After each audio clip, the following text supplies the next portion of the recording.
Fala pessoal, tudo bem com vocês? Hoje eu acabei de fazer um contrato aqui que eu acho muito interessante conversar com vocês a respeito dele. Um contrato diferente, um instrumento de penhor de cotas sociais. As cotas sociais são frações do capital social que conferem ao seu titular o direito de ser sócio de uma sociedade. E isso compõe o patrimônio do sócio. Então, como as cotas são classificadas como bens móveis, eu posso instituir um penhor sobre essas cotas, eu posso dar as cotas em caução. Então, esse sócio tem uma dívida e ele pretende, então, dar essas cotas sociais de uma determinada sociedade em garantia. Então, a gente vai fazer um instrumento de penhor de cotas sociais. Nós não temos, no Código Civil, um penhor específico de cotas sociais como tem outros tipos de penhor. Então, nós temos que aplicar as regras do penhor comum, artigo 1431 e seguintes do Código Civil, e também, se o contrato social da limitada assim permitir, a regência supletiva também da Lei de Sociedades por Ações, a Lei 6.404 de 76, que lá no seu artigo 113 estabelece a possibilidade, de forma expressa, do penhor de ações. Bom, aqui tem alguns detalhes no contrato de penhor que você tem que tomar muito cuidado para não ter problema.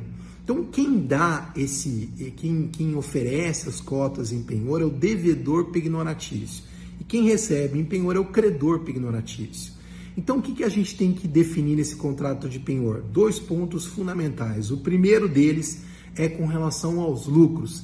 Quem ficará com os lucros durante esse período em que as cotas estão sendo oferecidas em garantia, em penhor?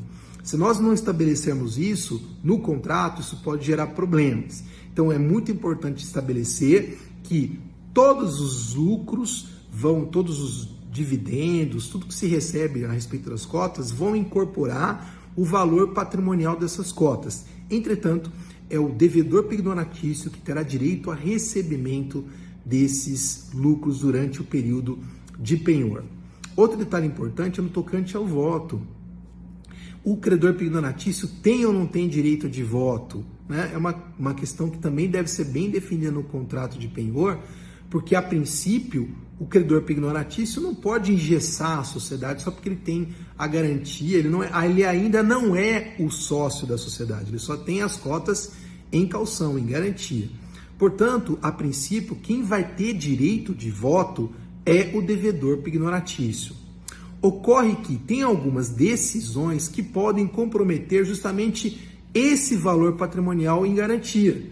Então, por exemplo, questões relacionadas à fusão, à incorporação, a pedido de recuperação judicial, autofalência, questões que podem envolver cisão, questões que podem decidir a respeito de redução de capital social, venda de uma sede. Então, questões que estão diretamente relacionadas ao valor patrimonial dessas cotas sociais, ao meu entender, ao meu ver, a gente deve definir ali no contrato de penhor algumas regras para que então esse credor pignoratício possa ter direito de, não de votar, mas ajudar na decisão que vai ser tomada, ou até mesmo um direito de veto de alguma decisão que possa repercutir na questão patrimonial, caso não haja uma substituição dessas cotas sociais por outras cotas sociais.